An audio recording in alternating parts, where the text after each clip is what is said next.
Halo semua, selamat siang dan selamat datang di channel saya, Rizal Widyatama. Pada video kali ini saya akan membahas mengenai cara menggunakan ketam panjang. Nah, di video sebelumnya saya pernah membahas mengenai ketam, tapi pada waktu itu saya membahas mengenai cara menyetel pisau ketam dan cara memasang pisau ketam. Langsung saja kita mulai bagaimana cara memegang yang benar.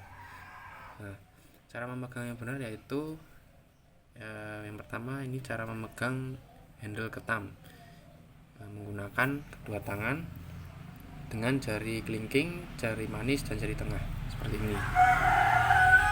Ya, seperti ini ya. Seperti ini. Lalu selanjutnya yaitu jari telunjuk berada di sebelah kiri dan sebelah kanan pisau ketam.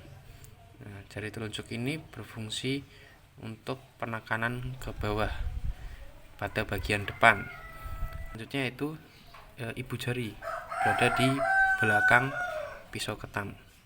Nah, ini digunakan untuk pendorongan ke depan dan tekanan ke bawah bagian belakang. Nah, jadi seperti ini cara pegangnya. Simpel kan? Nah, seperti ini pegangnya. Cukup simpel. Tidak muluk-muluk. Nah, jadi seperti itu cara megangnya.